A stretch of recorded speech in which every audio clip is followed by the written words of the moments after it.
All right, everyone, we're going to get started with the webinar. If someone wants to just message in the chat box below, just to make sure that you guys can hear me, and then from there we'll get started.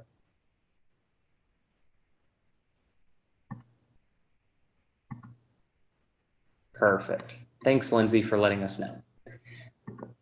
So really quickly for this InDesign webinar, my name is Tyson, so I'll be your host for the next hour.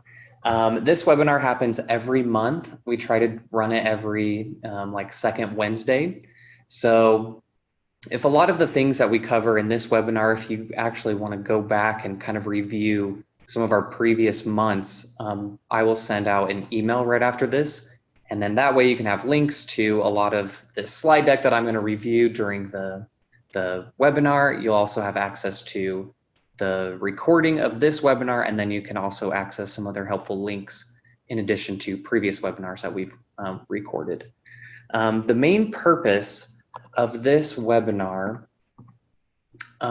is to take your designs to the next level.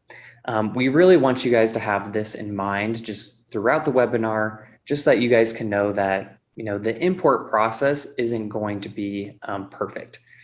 To expect just like a super complex design software like InDesign with thousands of different settings and features, for all of those to just magically import into LucidPress is just a little unrealistic, but we do know that it is a pain point.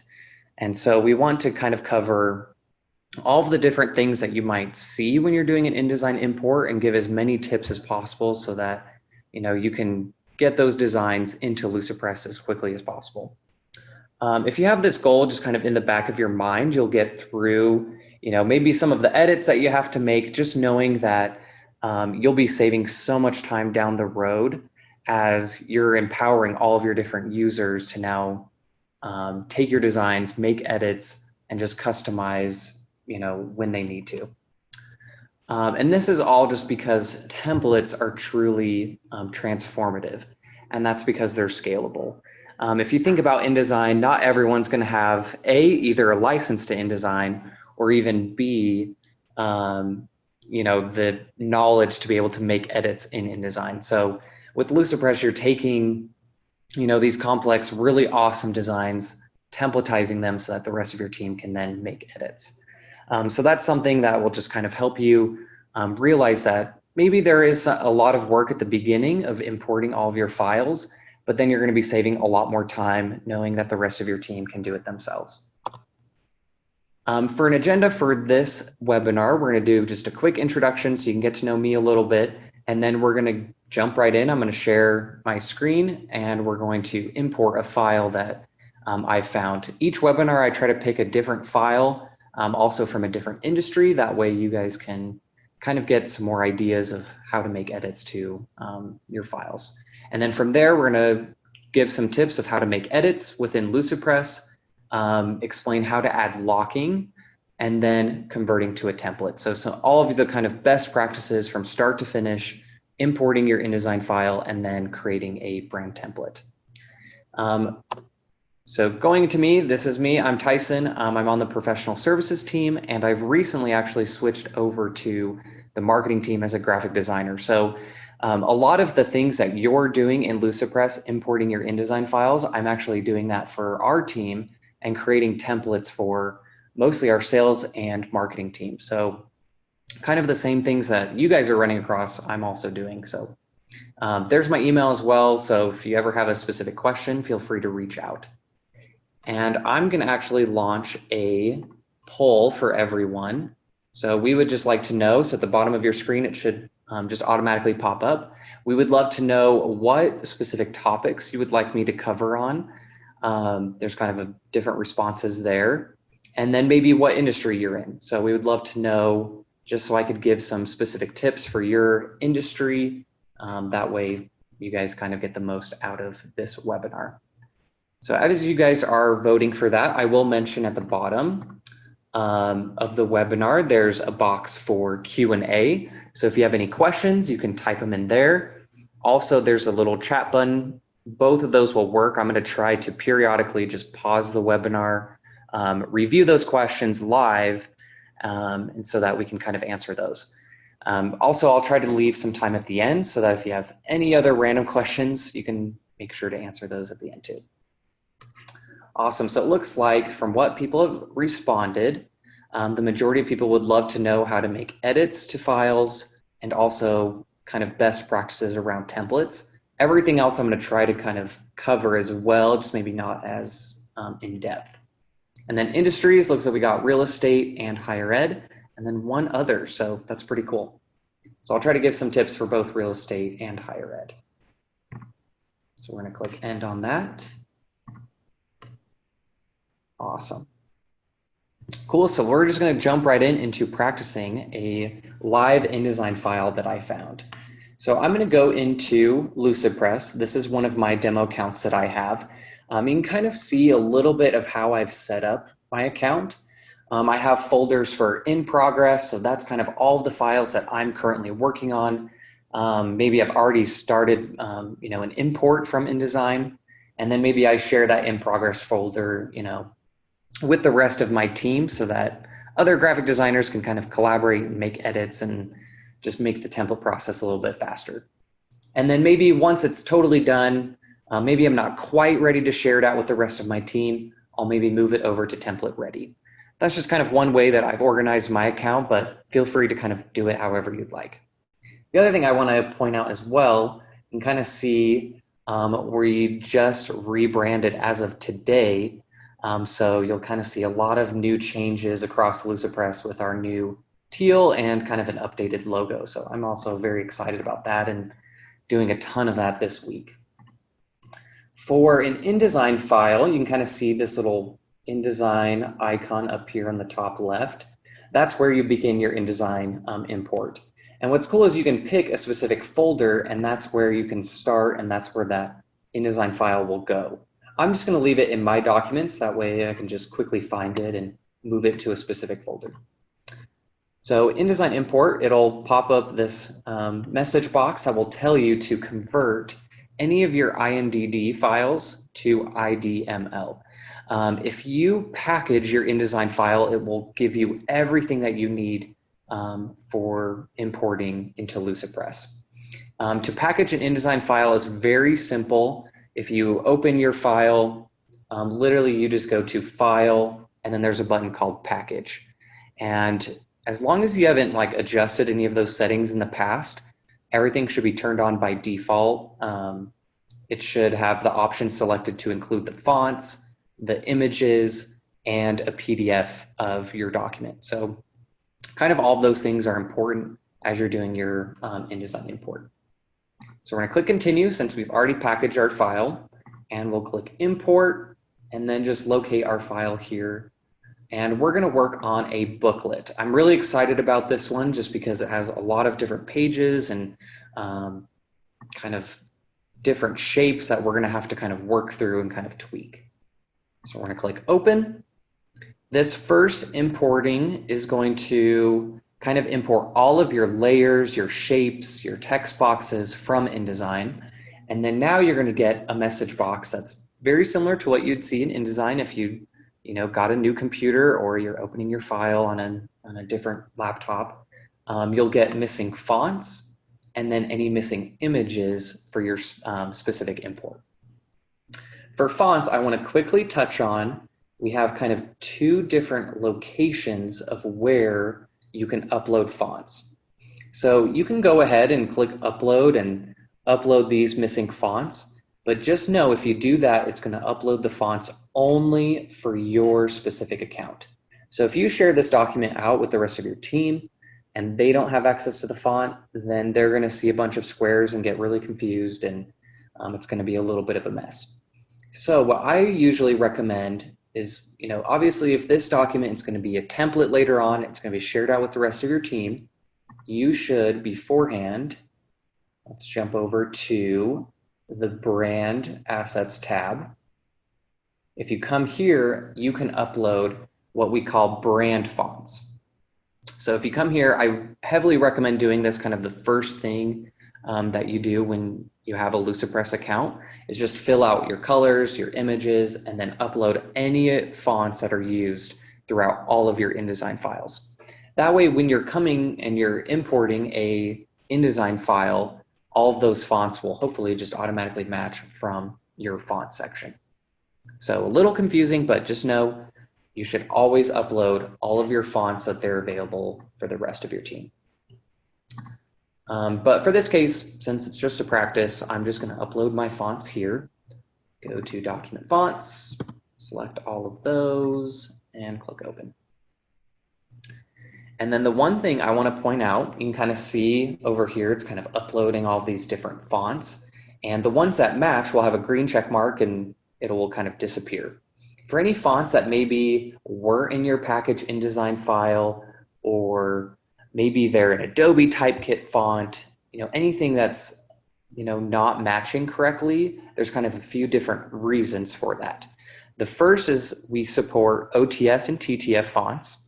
So just know if you have an Adobe Typekit font, we heavily recommend finding a OTF or a TTF font. The other reason that it may not be matching is just because there's something in either the InDesign file or the way that Lucipress is reading that font, and it's not reading it correctly. Our support team is able to help out with those cases of where you definitely have Calibri, you're uploading regular and it's not matching, then definitely reach out to our support team. Their email is just support@lucipress.com. So if you email them, I think what's really helpful is if you send them the InDesign file along with your fonts, they'll be able to edit the font so that it's matching correctly. So I just kind of want to point that out. That's probably like the biggest pain point that I've seen with all of the InDesign imports that I've done. So if you can get the font to match, then it's a lot faster and definitely not as painful. Now jumping into images, those are definitely the easiest. We're just going to click Upload. We'll go back to our links folder and we're going to select all of them. You'll notice that when I selected all of them, it's not selecting this image, and that's because it's an EPS image. So this, I get the question of like, which images does Lucipress support? We support JPEG, PNGs, and SVGs. We also will import PDFs, Photoshop, and Illustrator files. But just know for those three, when they're imported into Lucipress, we automatically convert them to a JPEG. So if you have like a PDF or an Illustrator file with a transparent background, just know as soon as it's converted to a JPEG, it's going to have that white background instead. So I usually recommend converting those just to a PNG. SVGs will also work. So either one of those and it'll come in better. So for this logo that I have in this specific file, the person used an EPS. So that one's not going to import. So I automatically just opened it in Photoshop, converted it to a PNG, and that way it's ready to go. So I'm going to click Open. All of those images are going to match except for this EPS file. So we'll just kind of let all of those upload. For Calibri, I just don't have Calibri downloaded, so I'll just kind of show what kind of errors you'll see if you don't end up uploading a font. So our upload's complete. That EPS file is going to remain missing, so we're just going to click Continue. And now we finally have reached the point where InDesign is now, this InDesign file is now in Lucipress, and now we can make edits to all of our different objects in here. And this is a good stopping point. I know we covered a little bit about fonts and images and just kind of the importing process. So I just want to double check and see if there's any questions and make sure that we get those answered. So if you want to type those in either in the Q&A or in the chat box below, I'll make sure to answer those right now. And then while you guys are doing that, what I like to do once my file's imported is I like to go to the package InDesign file and open the PDF of the document. So I kind of like, I have two monitors usually, so I usually have the PDF open in one and Lucipress open in another, but we'll just kind of do it this way. Cool, and it looks like nobody has any questions, so we'll just kind of jump into now the editing portion of Lucipress. So we want to make sure that what is imported matches exactly what is in your PDF or that original InDesign file. In this slide deck that I'm going to send out after the webinar, I have some notes of like common items that you might need to fix. And this one, obviously, we're going to kind of run through a lot of them. So line spacing is something you'll definitely see. Like usually in InDesign, the line spacing will be a lot longer, but in Lucipress, it'll be kind of a lot, I don't know, a lot more tighter. So we're going to kind of adjust that. Font styles, sometimes you'll have bold selected and Lucipress will pick like semi-bold. So you might have to kind of just look at it, make sure that it picked the right style. For both of these, to fix those kind of in the future, I really recommend anytime you have like a different, either a different font or a different size, a different style, to kind of keep those in separate text boxes. So like we mean business would be its own text box. This kind of like subheading would be its own text box, etc.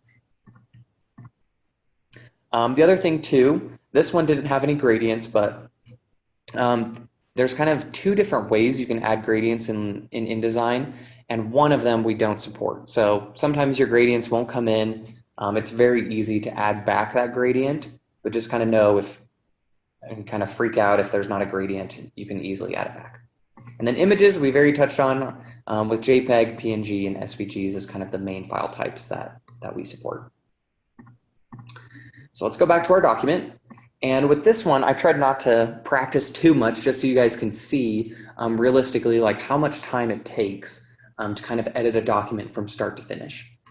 So looking here, so again, we have maybe some line spacing, kind of see this text box goes like almost down to maybe like 2/3 of the page. So I'm going to select my text box, and all of our settings in Lucipress is located over here on the right. So anytime you have a text box selected, you'll get all of our text settings. If you click on this kind of like gradient shape that's in front of this image, you'll get the shape settings. And then if we click on an image, we'll get all of our different image settings. So if we want to adjust this line spacing, we're going to select the text box, move over to the text tab, and then you can kind of see over here we have a whole different category for spacing. And anytime like a number doesn't show up, that just means you have multiple values of line spacing. So most likely this is 0.9, this is 0.8. So that's why it's not showing one number. But for this case, like I don't really care too much, so I'm just going to increase it all at once. And I think 1.0 looks pretty good for what this PDF looks like. And then maybe for this text box as well, maybe I'll just increase it by 1, and then that looks really good. So that page totally done. That came in very easily, looks great. For this second page, you're going to notice a few of these red triangles and also plus buttons. So red triangles will just help you point out anywhere that you have like a missing image. So there was that EPS image, and then we also have like the text boxes where that Calibri font was missing. So very easy, if you just hover, you can either say keep the default, which just means it's going to keep whatever Lucipress selected. Most of the time it will be Open Sans or I'm trying to think what the other one is. It's very similar to like Times New Roman. Or you can find the missing font. It'll pull open that same message box. You can upload that font, and then those errors will be taken care of. So for this one, I'm just going to say, maybe I didn't actually want to purchase a license to Calibri. So I'm just going to say keep default. It'll get rid of that error. And then that way, that font is already in your document. For this EPS image, you have a few different ways you can replace it. You can double click. That will pull open our image library where you can find all of your different folders of maybe images that you've uploaded. You can go to brand images, quickly find like logos and things like that. So that's kind of one way to do it. The other way is you can just find your image on your computer. So company booklet, links, and then here's my PNG that I converted, and you can just drag and drop. So honestly, I use probably drag and drop the most, but it honestly just kind of depends if you have those images already ready to go. The other thing that you'll see is maybe you have like this page number and kind of this header. So it's possible it did not pull through. So it looks like that did, but maybe not the page number. So for the most part, what I've seen is the page numbers won't come through. So that might be something you might just need to re-add into Lucipress. And very similar to InDesign, we have like our own automatic page number that will just like generate based on the actual page.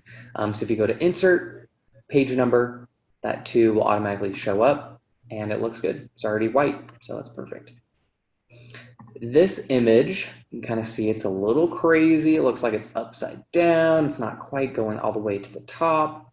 For this one, this is just a really good example of just like maybe some very complex things that you might see in your own designs and certain things that might not come in, super clean.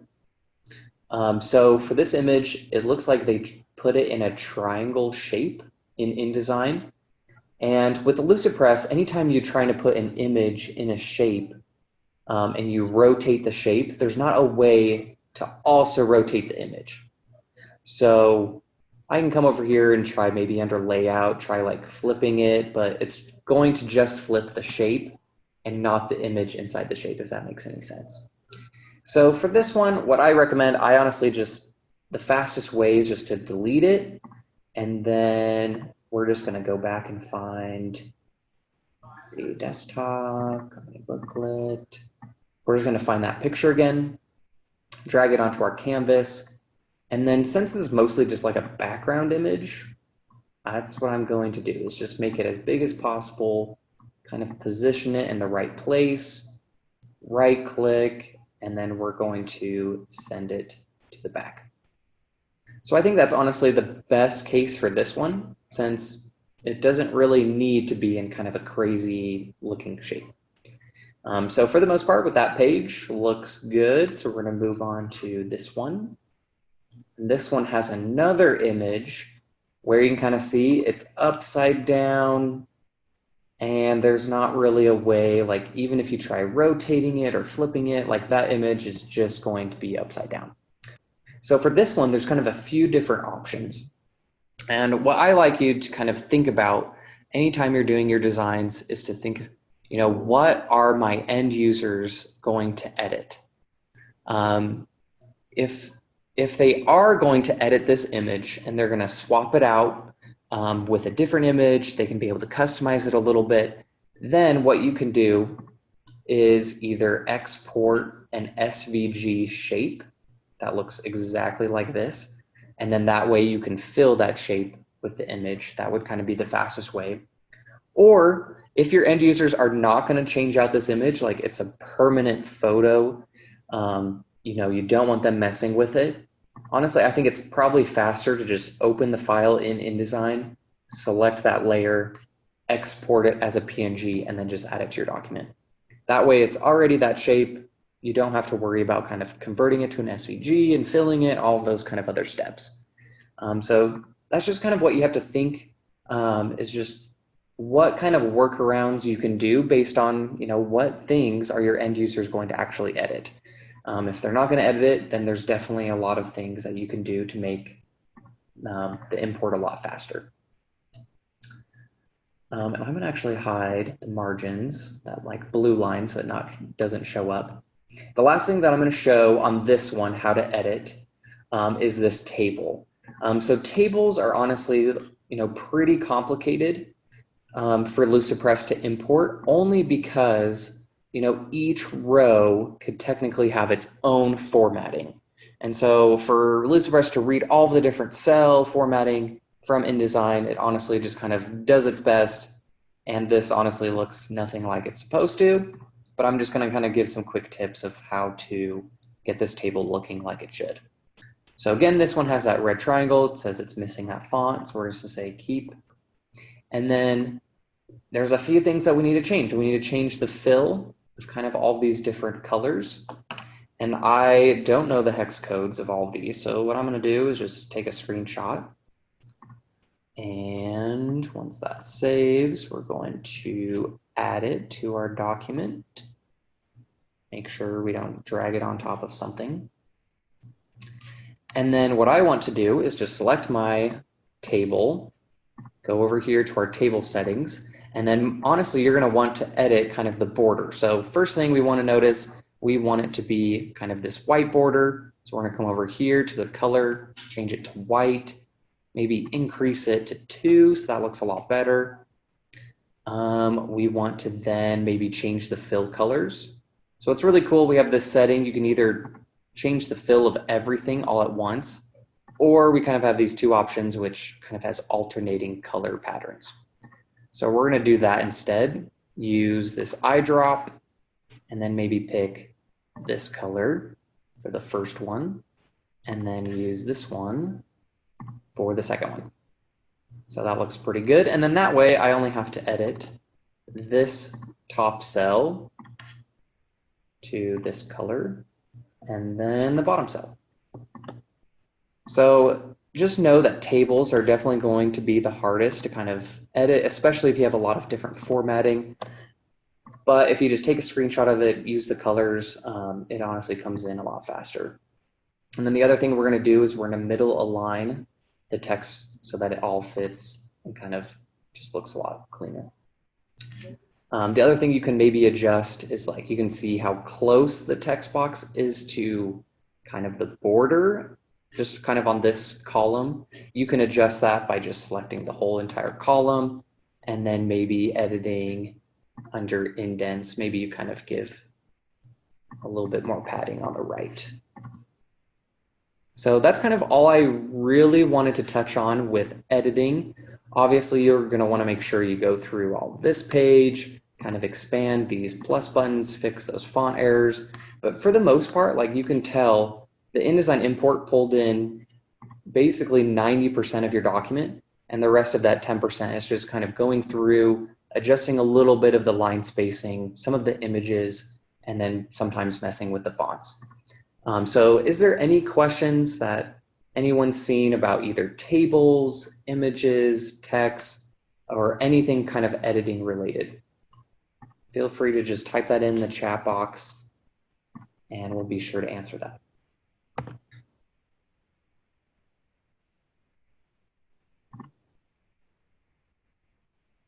Cool. So we have a question. It says, how do we disable image upload on a template? So I'll answer that one first. It looks like we have a second one as well.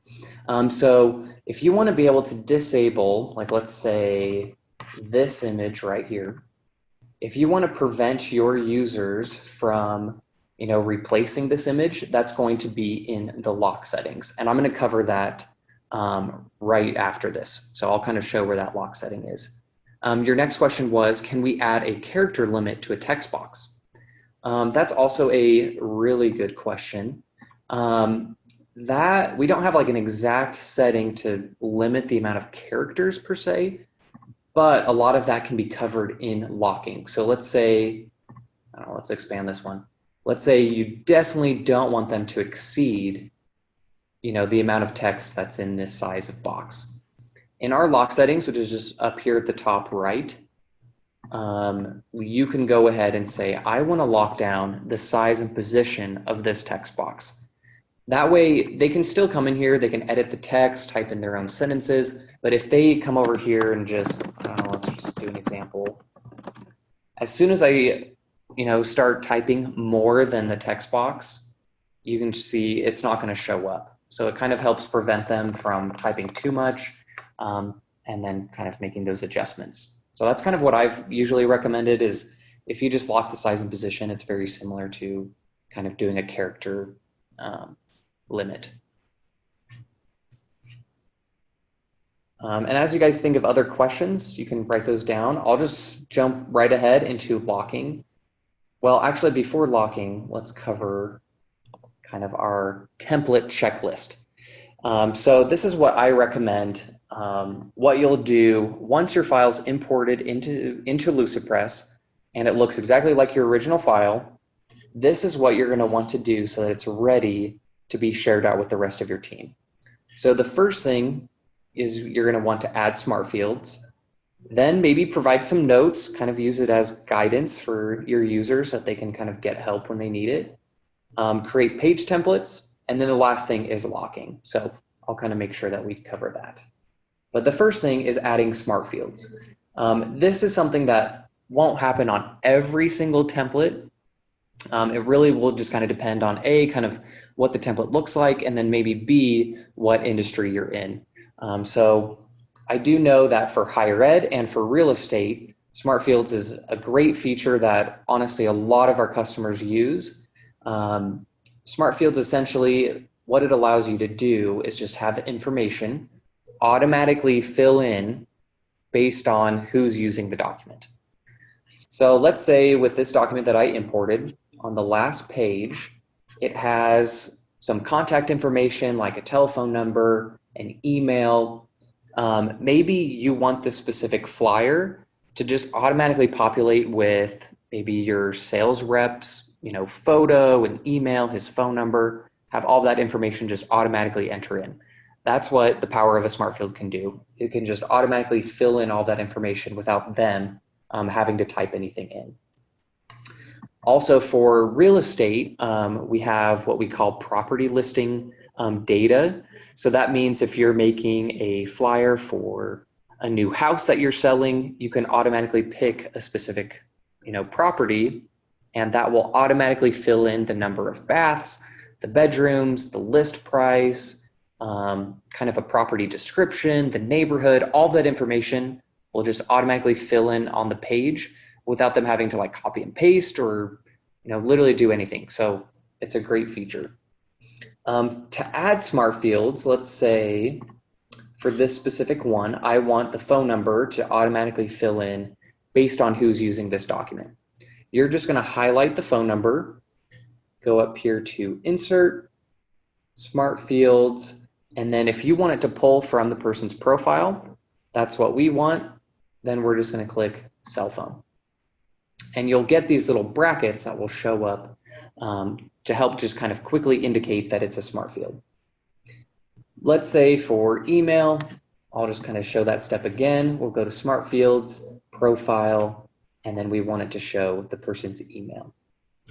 So you can kind of see it's automatically filling in based on this account that I'm logged in and just automatically showing that email in there.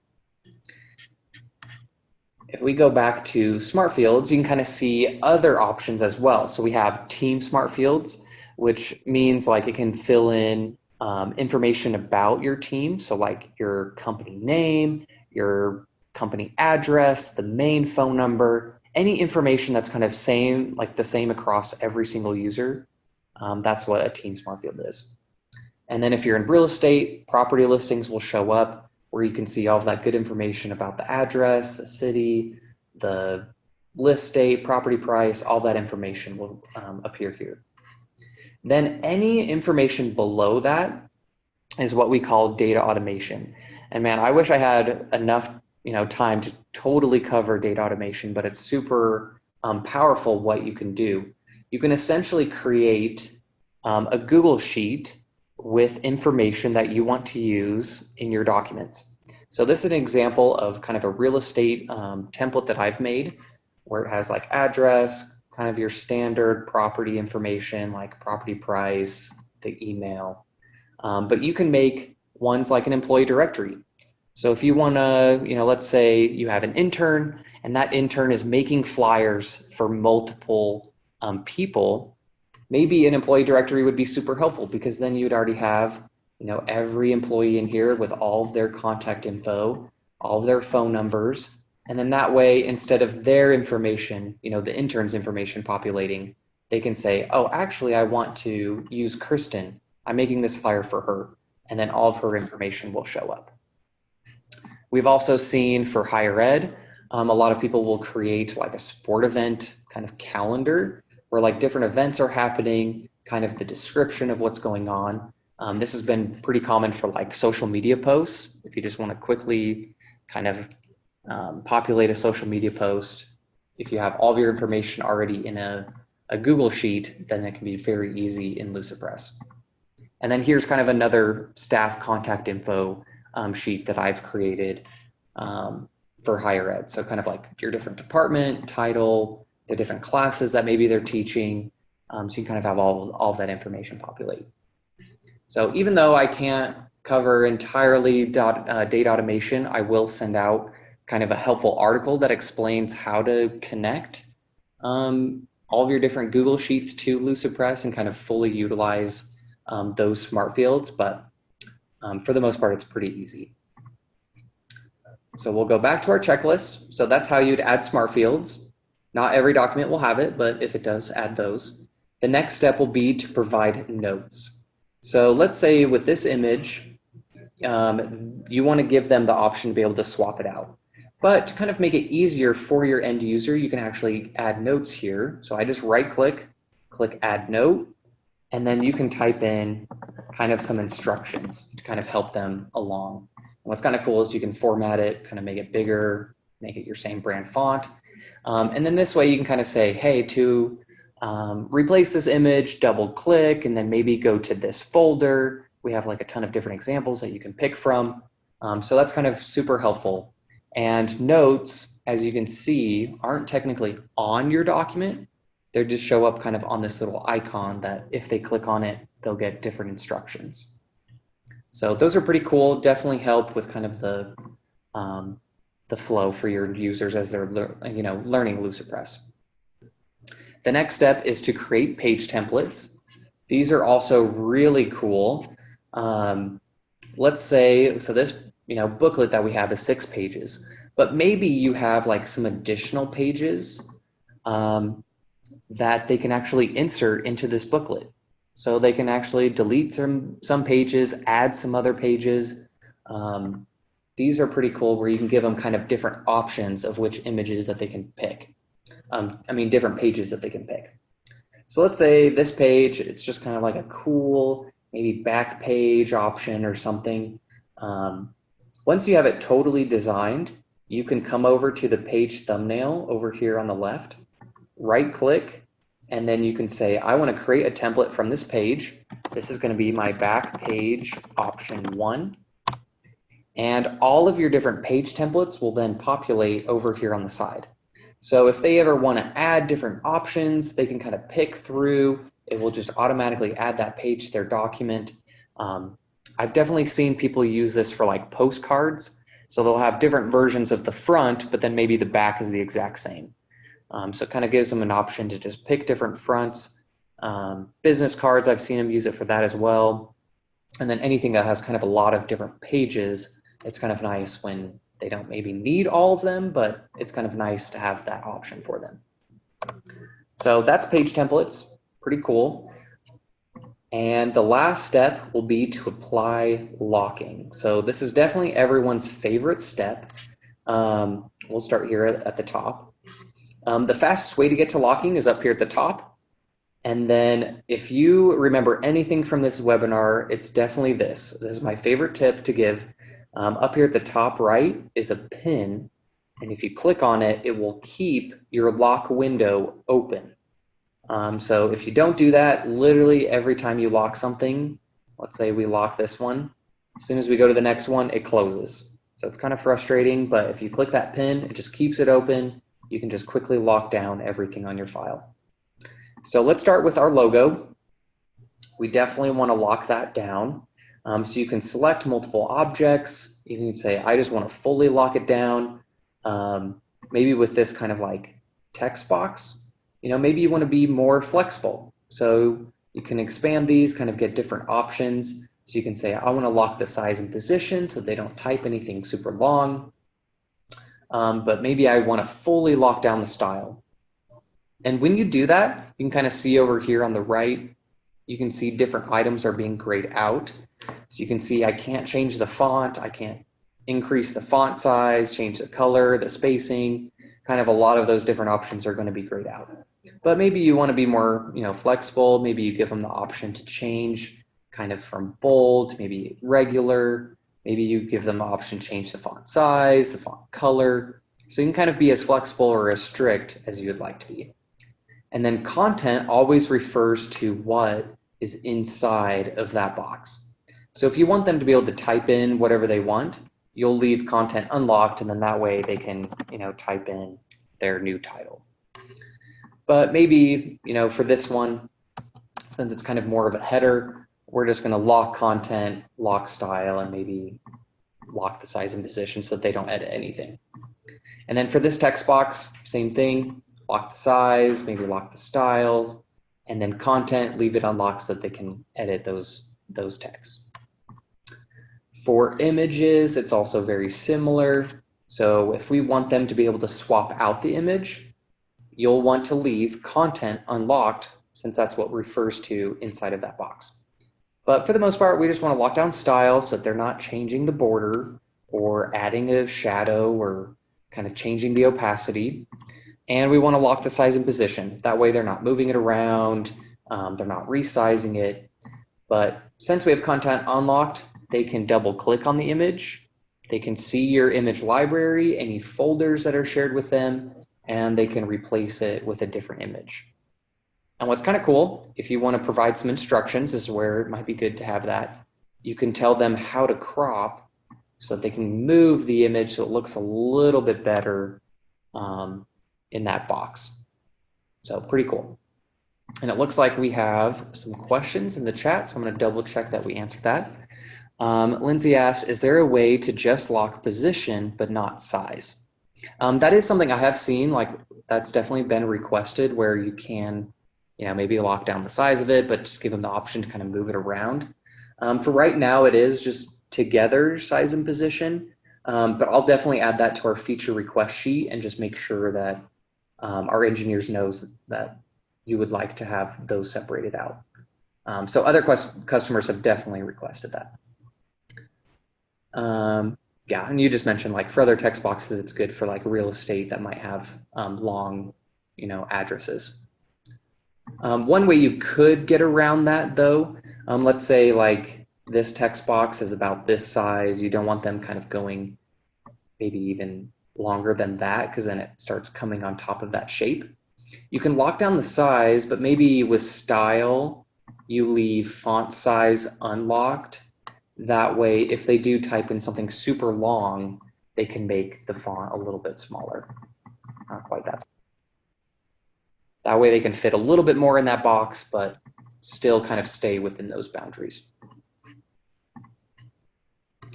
Cool.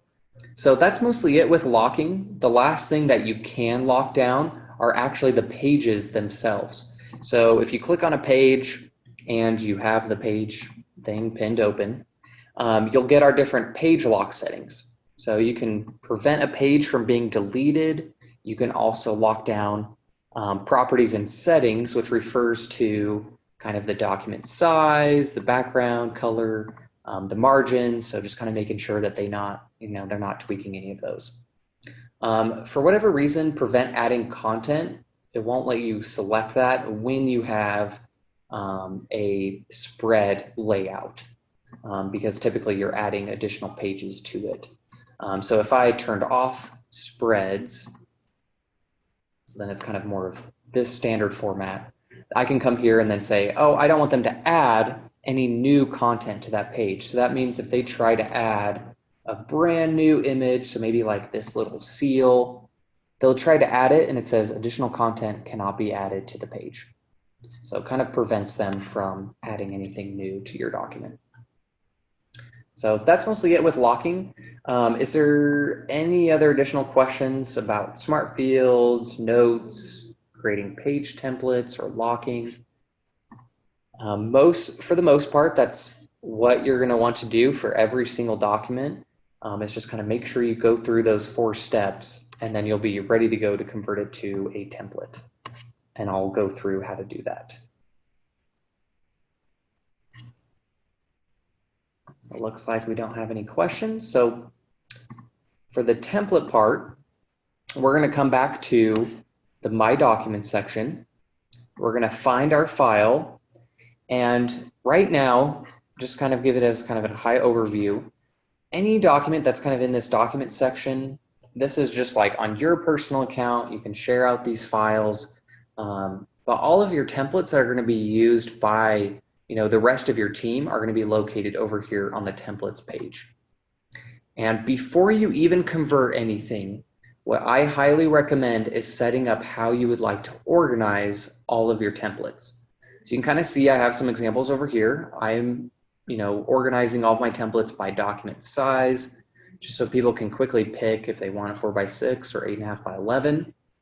I have industry, and then content type is also very popular. So you can organize it by like business card, flyer, postcard, trifolds. That's kind of a very popular one. You can do number of pages. Department is also very popular. If you're in higher ed, I've seen a lot of people do, you obviously use department like biology, business, things like that. If you're in real estate, I've seen they'll do like number of agents. So if they're making like a postcard for 2 agents, you can have that kind of filter there so they can quickly find a 2-agent postcard. So that's kind of a cool way. To add these filters, all you have to do is click Manage Template Categories at the bottom. And it's very simple. If you want to create a new category, you just click Create. So if we wanted to do that agent, we'll just do number of agents. And then we want to tag it with like 1 agent, 2 agent, etc. So very easy. You can drag these around, kind of reorder them so they show up more easily for your users. But for the most part, just kind of think about how your end users will, typically find something, just to make it as easy as possible. That way they're kind of utilizing your templates to the fullest. So we'll say our account is totally organized. Now we're ready to go to convert this over to our templates. So to do that, we're just going to click on this document, right click, and then we have 2 different template options. Converting to a template and then convert to brand template. Converting to a template, honestly, you guys won't use that much. This is kind of like if you want to make your own personal template. So if you're the only one using that template, that's where you can kind of have that option. But for the most part, you guys are all admins. You're creating all these templates for your team. And that's where Convert to Brand Template will make that available for the rest of your team. So we're going to click on that one. And it's going to give us this option if we want to actually make a copy of it. My personal preference, I actually don't like to make copies of it. I just like to have the original just live in the template section, but up to you. We'll click next. And then you'll get this kind of small window that looks very similar to the templates page. And here's where you could say, okay, this is for 2 agents for higher ed. I mean, that doesn't make sense, but real estate. And then we want to do maybe poster, flyer. You can kind of assign all of your different ones. Maybe this is for sales. So you can assign obviously multiple tags to one specific template. You can add a description, and then by default, it's going to always populate kind of this 3 icon. And that just means it's going to be shared out with everyone on your team. So if you don't want this template to be used by everyone, maybe it's only going to be used by sales, or maybe only by a specific region or location. You can say, oh, actually, I only want to share this with, this person. Maybe I just want to share it with this user or this group. So you can kind of narrow it down that way, and then they'll be the only ones that see that specific template.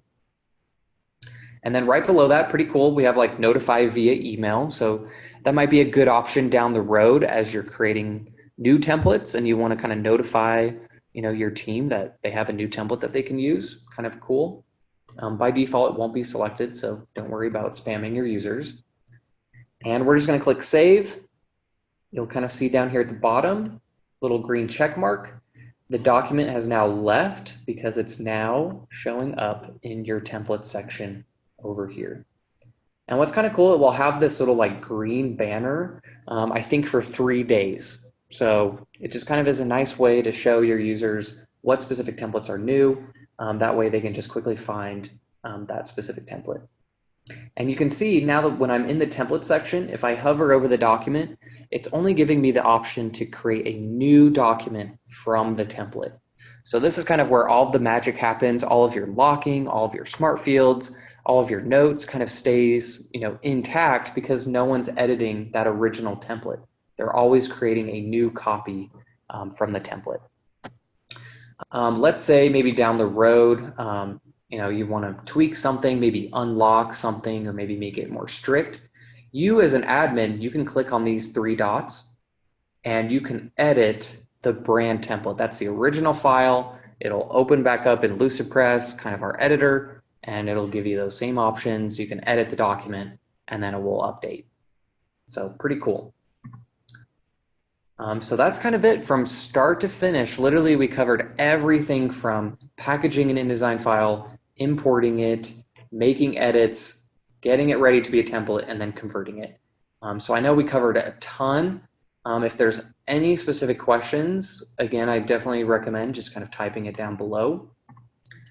And as part of kind of a nice summary, you guys will have links to kind of all of these different articles that we have in our help center.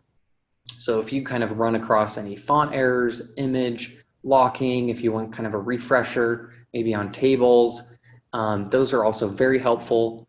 And then the other thing too, if you really want to become an expert on importing from InDesign, you can look through our guide, which is kind of a very quick summary if you're just looking for one specific problem that might have happened on your import. That one's really good. But we also have a course format. So if you're a type of person who really likes to learn step by step, the InDesign course is really good. It basically covers everything that we did on the webinar, but obviously with some videos, some screenshots, some practice documents. So that one's really good if you run across anything kind of crazy. Looks like we have a few questions, so let's make sure we answer those. Miranda asked, will you be able to share this video with us to reference later? Absolutely. I usually get it uploaded to YouTube in the next hour or two. So I try to send out an email this afternoon with kind of everything that you need from the webinar. If I don't get to it, then it'll probably be in the morning, but I try to send it out as fast as I can. Katie asked, how do we disable other users from uploading their own images to a template? Great question. So for that one, I just want to double check. That one might be in our team settings. This is kind of where you'll find all of kind of the admin related settings for your account. None of your end users will have access to this, so kind of helpful here. I'm not quite sure where images are. Image sharing lines.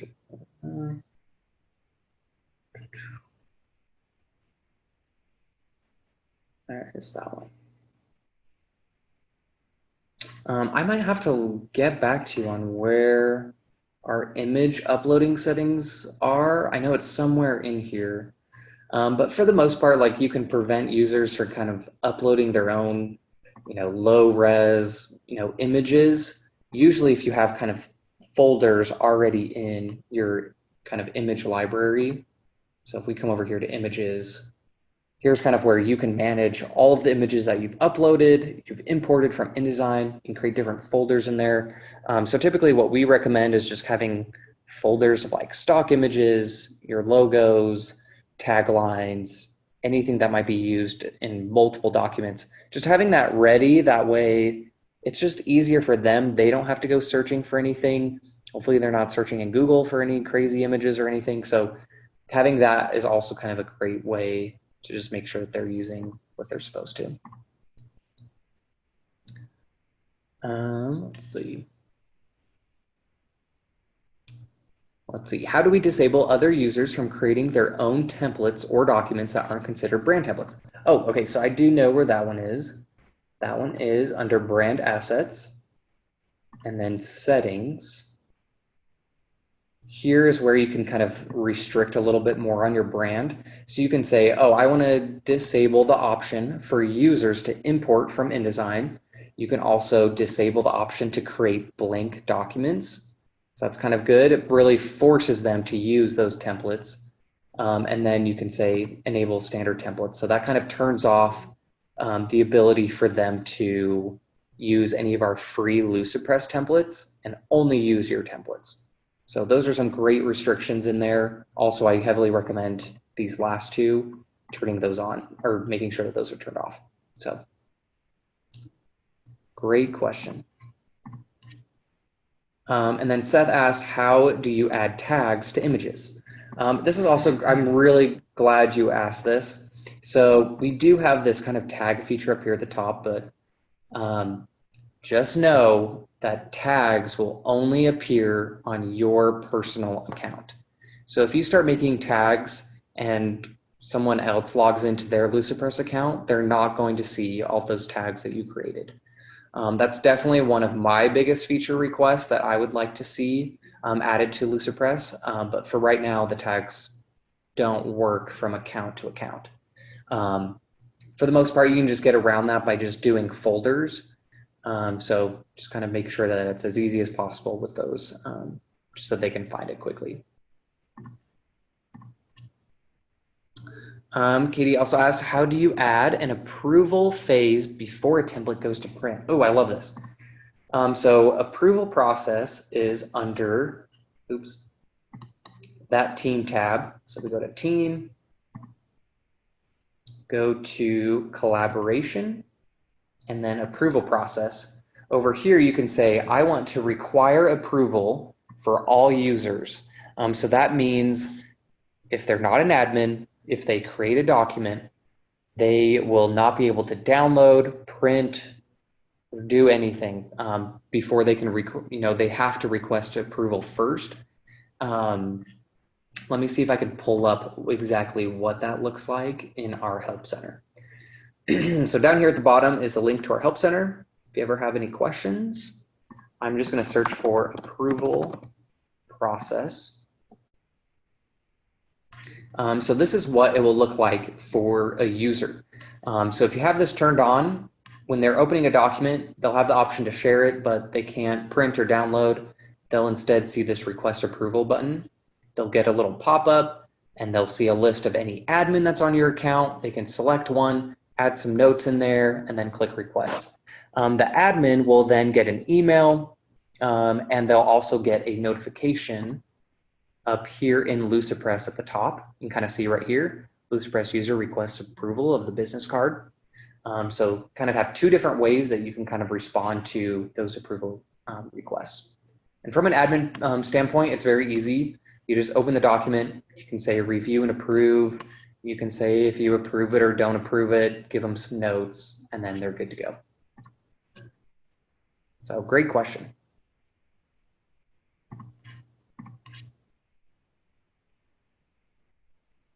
Cool.